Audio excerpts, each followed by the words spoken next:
Welcome to Good Morning Hospitality, your one-stop shop for the latest news, noteworthy trends, and thought-provoking discussions across the industry. From hotels to short-term rentals to all things travel and hospitality, you'll find each episode equips you with the information that you need to start your week. Join us on Good Morning Hospitality every Wednesday, wherever you get your podcasts.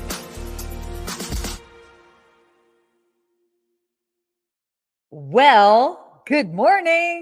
Good morning, Sarah. Good morning, everybody. It's I'm nice. feeling good. Yeah. I'm feeling energized this morning. I've changed the way You're I'm eating. Okay, Working very out. cool. Feeling good. Okay. Into Yeah. that new year, new vibe energy, huh? Yeah, I had to start off the year the new way. I was like, man, after the holidays, I was like looking at me, I was like, who's this guy? I don't recognize this guy. We need to get back in shape here. Oh man. That's what life is. It's always a series of check-ins. So whether it's like, hey, checking in, figuring out, what you're eating, what you're drinking, what you're doing with your work, all of that. It's always healthy to do it. So good for you. Yeah, I feel good. Dry January, getting in the gym, pushing some steel around, getting this chassis a little stronger. Yeah. Oh, damn. All right. Well, we are bringing that early morning energy. Early morning energy today. I mean, maybe not that early for you. You just got that morning energy. Morning. I have the early mid-morning energy over here. Oh my God, that's hilarious. Hey, for everybody that is joining us live, let us know where you're joining us from. I'm back in Los Angeles, so I want to see who's watching us from furthest away. That's what I like seeing. That's always cool to see which countries are watching. Ooh, always exciting. So while people are kind of hopping on and joining us, let's talk about your book. Okay. Yeah, I'm ready. You have a copy right next to you? I realize my copy is not in arm's reach. It's Hospitality Unlocked. Boom. The advice, strategies, and insider secrets from 75 of the world's top hospitality leaders. Available now on Amazon, paperback and hardcover and Kindle.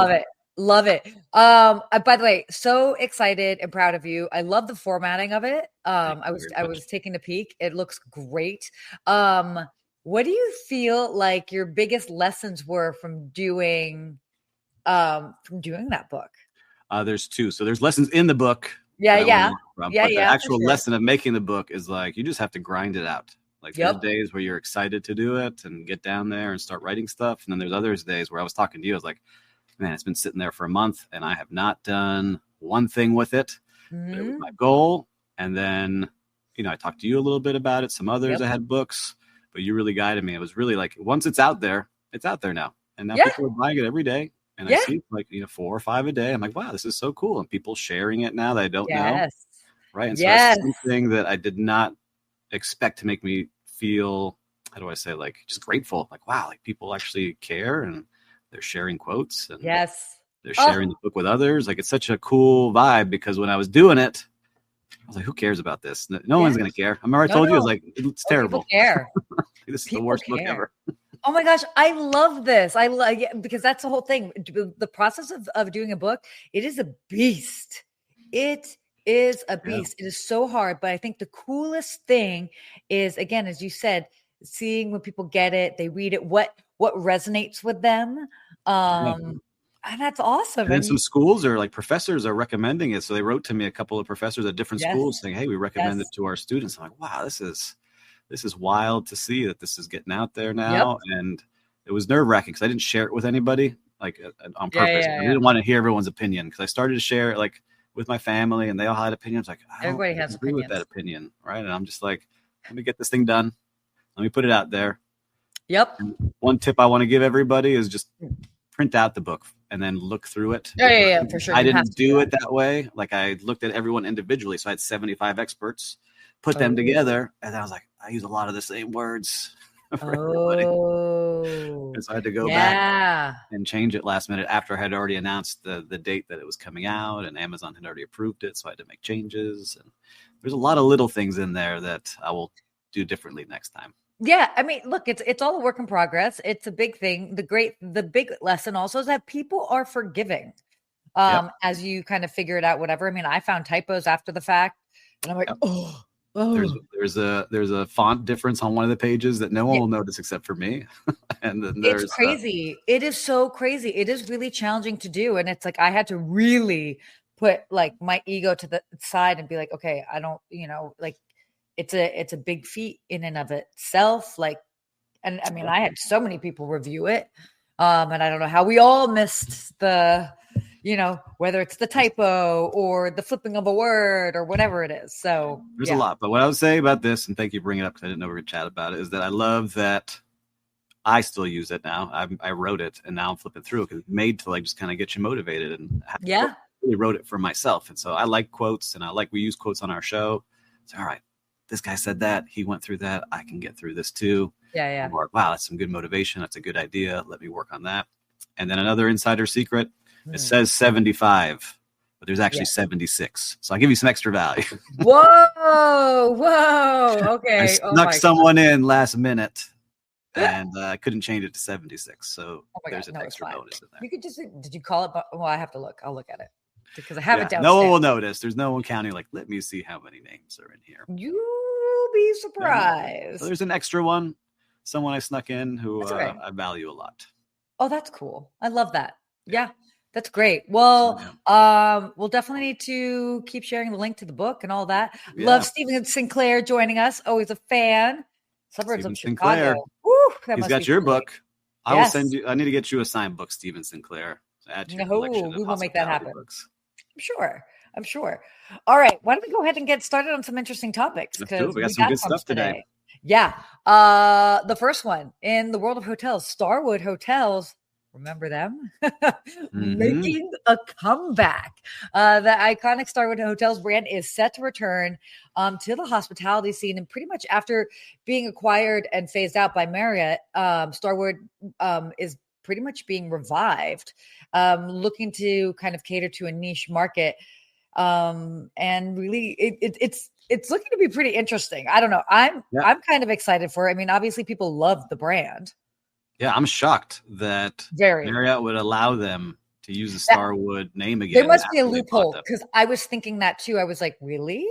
This is because Barry Sternlicht is the guy who created Starwood. He's an amazing hospitality legend, would say. Like he created Starwood from nothing.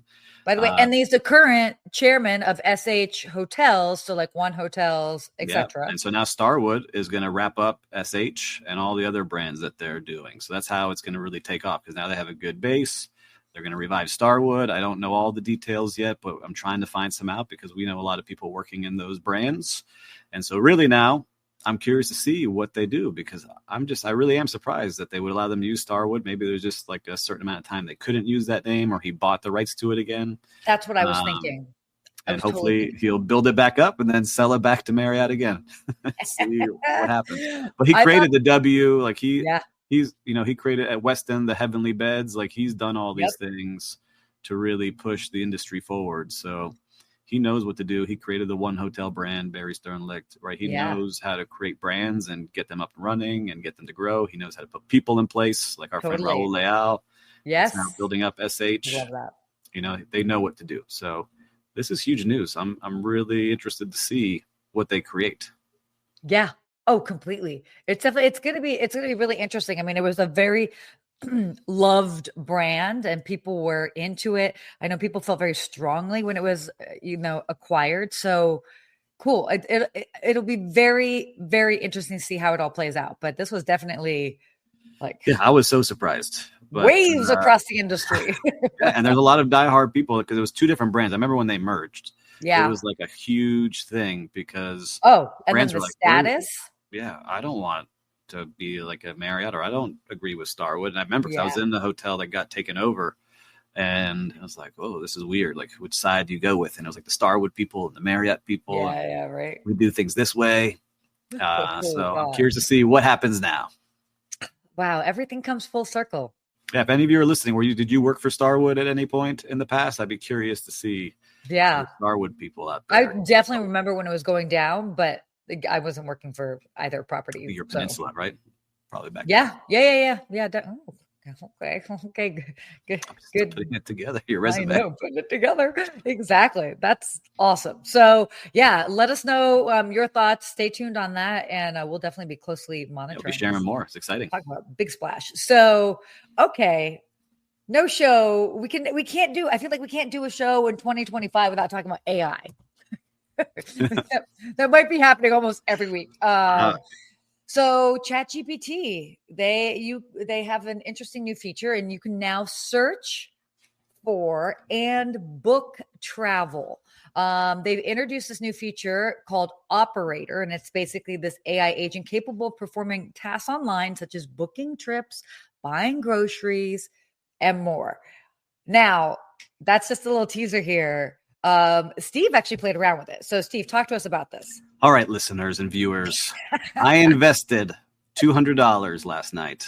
It's $200 a month to use this, to see what it would do. And I actually have it running right now on my other screen to book us a flight from JFK to Los Angeles tomorrow in the morning. And it's currently on booking.com. And it looks like someone's using a mouse to go on the screen and is doing it as I'm talking to you, selecting the dates, looking at options, and it's going to present it all to me here shortly. So I wish I would share the screen next time, but I will. Oh my gosh, yes, next time, please do. I'll share it with you after, because it's doing it like a person would do. And it's kind of freaky because it just goes on your screen. So you open up your browsers, you use Operator, you give it a task of anything. Since we're talking about travel, we're doing travel. Yeah. It opens your screen and it starts going through. So I'm looking off to my peripheral of different screens jumping in and out of the frame. And it's pretty wild to see how it's working. So it's pretty interesting what's happening. And I'm seeing from Will, he said I could share my screen. And maybe you want to see what it's doing? I'm happy to. Yeah, please share. This is crazy stuff. Share my screen here. Let's make sure I don't have anything top secret going. I don't think you do. It might also just be your browser, maybe. So here is what it's doing. Okay. It's going through, and you see it kind of making, hold on. It's filtering for direct flight options. So it tells you how it's thinking and what it's doing. And it starts doing it. Like, I'm not touching this at all.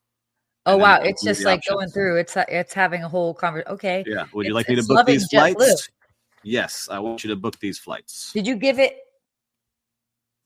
these? Oh, which flight? I was about to say, it's going to ask you which flight. It gave you 3 options. Number 3. Look, see, I'm as smart as AI. Yeah, you are. You see? And so now it's thinking and going in to booking.com. This is wild. I'm not touching anything. Okay. And so it's doing its thing, looking at what it's got to do. And it sends me a message. The JetBlue flight departing from JFK and arriving at 12:50 is available for 3:52. Includes a personal item and carry-on. Should I proceed with this booking? Yes. I don't have my credit card booked in there, so it might say it's log in. You also, every time you book a flight, you do have 24 hours to cancel and get a full refund. Just as a friendly reminder to everybody. You're welcome. Yeah. So again, I'm doing nothing. It's operating on the side. That's wild. I started it 3 minutes ago, and now it has the things here for me to select. That's crazy. And there you go. Which fare would you like me to choose? Let's choose. We're going first class, 4. Yeah. Is it mint? I mean, I don't know. But so this is what is shocking to me, right? Like this, I understand now why people pay $200, because we were talking offline. Like, I used to pay a virtual assistant $35, $40, $50 an hour for projects that were pretty basic, like research. And so now you can have this assisting you at the price of $200. So now it says, to complete the booking, we need to enter your traveler and contact you. Please provide the necessary information to proceed. So this is where people get a little nervous. You provide your information. Do you not? You start to log in. But it's just, that's a very basic, right? Like, I can make it find me restaurant reservations. I can do other things on there. And so that was done in what, a minute and a half? That's crazy. Let's sitting here. Ooh, yeah, look at the sun. Sorry. See? And I see people kind of understanding now. And so there's another one, like, I'm just using it for sales now too. Like, I saw someone online last night say, hey, you could use this for sales. So I started testing it this morning, saying, find me general managers that were just promoted into their role on LinkedIn. Give me their name and LinkedIn profile so I can contact them. And then I said, would you like me to create a personalized message to each one of them? I said, yes. And it did it. And so now I have an Excel sheet of all these people who were just promoted that I may use for something down the road. But it's just, how do you think to use these things? And you have somebody working for you 24 hours. So that did it for me while I was making breakfast for my kids. And so that's where I'm thinking is like, all right, how can you start using this more and more throughout your businesses? And I'm going to be playing with it more. I blocked some time off tomorrow afternoon just to only play with this. I love that. That is insane. I'm writing down notes because I'm already having so many ideas. Yeah. So imagine all the research you do for all your clients. Like this can just help you get you ideas at least and narrow down things quickly versus you searching for 1,000 things. Crazy. So cool. You guys, let us know. Have you played around with this? It's pricey, but I was like, it's an investment. So you can always cancel it at the end of the month. But for $200, get on the wave of the future here. Understand what you're competing against, because you're competing against people who have this. You're going to have hospitality companies using this to be ahead of the curve. Mm-hmm. And this is just the beginning. It just came out this week. And that's the whole thing is that it is the beginning. And I'm almost like a loss of words. It's going to be very interesting. Sometimes you get a little bit caught up technology happens quick. There's some things that are good. Yeah. Some things that are just, all right, that's the gimmick. But I think now is for $200, it just replaced a lot of people, which I hate to say out loud.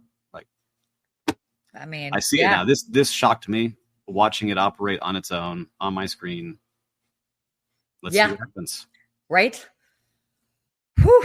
Interesting stuff. So I'm actually going to be playing. Now that you said that, I'm going to carve out some time, if not later today, tomorrow. To actually, I have to do it later today because I need help with stuff. So I'm like, we'll check anyone that has a business that you're the middle person because you are helping save someone time, right? Which we do a lot of. You are now at risk, and so I would advise all of you, if you're one of those middle people helping people save time, focus on it, because like my kids now, like I'm not going to tell them to go study coding or to be an accountant or there's just so many things now that this will do for people. So anyhow, I just think hopefully this will do all the work for us and we can go be artists and creatives and think about stuff like in the Renaissance, right? Let's see what happens. Totally.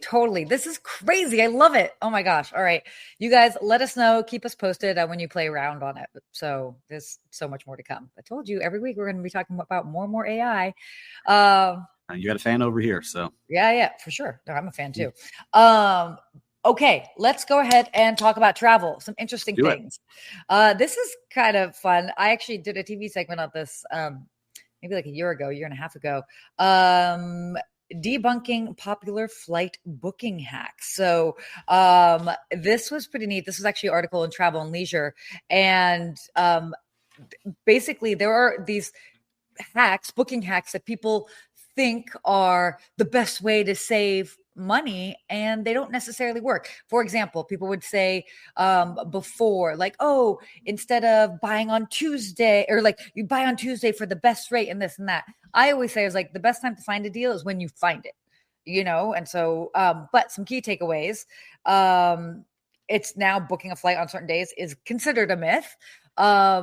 And then they actually, people are saying, and this is a great tip, experts are now saying that you should set fare alerts and be flexible, which we always know, be flexible with travel dates to really find the best deals. So flexibility of when you're traveling is obviously huge, but you can do fare alerts, which is really kind of interesting. So I don't know. Do you do that, by the way, when you book? Yeah, so I just booked a flight to Buenos Aires. So going down there, I've been like waiting and seeing and set up the alerts. And then finally I got an alert that it had dropped a little bit using Skyscanner. And then I went back to my AI tool and said, hey, I have American Express points. Where can I get the most value for these American Express points booking on these flights? And it explained to me the best way to use my points to get the most value. Stop. And I booked that way. So booked my flight with those tips. And had the Skyscanner alert me, got my points to give me the most from American Express, and booked our flight for our family. That is crazy. That is crazy. I know. It's just things happening quickly. So use these tools, people. We're talking about them. But I agree. I always would look, and I'm always trying to find the best deal because it is so expensive to fly, especially with a family now. It is an investment to go places. So yeah. So interesting. So they actually Expedia put together air hacks for 2025, and they have their air hacks report of 2025, which is kind of Pretty interesting. So maybe we should share that link. Actually, I'll share that link. I think that would be good for it. But was there any ones that stood out that you see there? Again, they also kind of talk about, I'm just like scrolling through the page. They do talk about book on a Sunday. They do say that it is a savings up to 8% compared to booking on a Friday. Fascinating. Travel on a Thursday. That kind of makes sense. I normally look at Tuesday, Wednesday, Thursdays when I go. And then sometimes I also look at returns on Saturdays. But you can save up to 15% just by shifting the days by just a little bit. They say, this I find interesting. They say, so what month do you think is the most expensive month to travel? December? No, March. Spring break. Yeah. And then the cheapest month, which is kind of interesting. September? August. Yeah. It's kind of that, which I actually have seen in August. So, yeah, pretty interesting stuff. Yeah, everyone kind of starts going back to school in August. Yeah. That's out of school, in school. Totally. Yeah. So it's an interesting mix of people that are traveling up. Yeah, my whole life now, people don't realize, like my brothers that don't have kids, is like you make trips when the kids are out of school, and you don't go when they're in school. It's just then generally when kids are out of school, flights are more expensive. Yeah, because everybody else is doing that. Parks, all hotels, beaches. Totally. That's why travel is so great for those who are retired. Because they can have more of that flexibility and they can go in those times where it may not be as busy and all of that, because they don't have traditional jobs and other schedules that are kind of confining them. There you go. Check it out. Oh, look at the technology we got here. The behind the scenes producer. Amazing. Highly interactive show today. All right. We got some other topics. I want to be mindful of the time. So Spirit Airlines. Oh, love this of them. Spirit Airlines is trying to raise the bar and not service standards, but with new passenger dress codes. By the way, I do not think that this is something that they should be worried about, but here we go. So they have updated their new passenger policies, prohibiting certain items of clothing and requiring passengers with specific types of body art to cover up. So basically, they're now banning see-through clothing, which is ridiculous, and attire that adequately covers body parts. Also, passengers displaying body art deemed lewd, obscene, offensive may be denied boarding. And these are now part of the contract agreed upon during ticket purchase, which, okay, that aside, I don't read I book flights all the time. I've never read the fine print as far as how I have to behave or show up. Yeah, but are you showing up with see-through shirts for everybody? I mean, wouldn't everybody like to know? No. Yeah. Right. So I don't think you're the person to read it, but look, being in Miami and Miami Beach, I see crazy things every Friday and Saturday. Yeah. On the beach of things that you don't want your kids to see, right? Yeah. I grew up in that, and you just don't realize that that's part of what's going on. And there are some ratchet people out there. Like, get yourself together. Like, we don't want to see all of that stuff going on. I just think it's funny that a ratchet airline came up with the ratchet. That's too ratchet for us. That's what's going on. And so, everyone deserves to do what they like, but they got to respect the community here, or community as a whole. Yeah. Not everything you like should be done for others to see. And so I understand maybe what they're trying to do. I get it. But it's hard to enforce. And I just know from being at a resort and a hotel, like you and I talk about, like people walking around in robes and showing up to breakfast with a thong on and walking around when everyone's having breakfast. And usually the people that do that are the ones that you don't want to see that way. Yes, always. It's always the case, right? There's always somebody forever. There's someone for everyone, right? Anyhow, I get what they're trying. It's not going to go well because they will try to enforce it with somebody, and then they're going to film it and say that it was my weight, my race, my gender, my religion, my tattoo, whatever it might be. It's going to be interesting to see how they do it. And I feel bad for the team that has to enforce it, but I'm wishing you all the best. Yeah, it's going to be tricky, but we'll see. We'll see how people end up responding. I mean, it's just... Well, I do have my fishnet T-shirt that I wear. Stop. So. It better be neon and glow in the dark. That is what I'm saying. Oh my gosh, that's what they should do. No, they should absolutely not do that. But I was going to say they should put like black lights and have everybody wear neon. And then it's like, nobody needs to have any black light stuff happening on a plane. What? It's crazy. Right? I agree with you. I mean, good luck, Spirit. I wish you the best. I hope it works. Yes. Good luck, Spirit. Very good luck. All right. Well, another airline, JetBlue, and I have some JetBlue stories. They are now accepting Venmo payments, which is kind of interesting. So they're the first airline to accept Venmo as a payment option for flights. So basically, when you're booking your flight, normally where you can put in your credit card, Apple Pay, whatever, they soon you're going to be able to, you can use Venmo, and then soon now on your phone you'll be able to use that to purchase flights. So they're trying to simplify.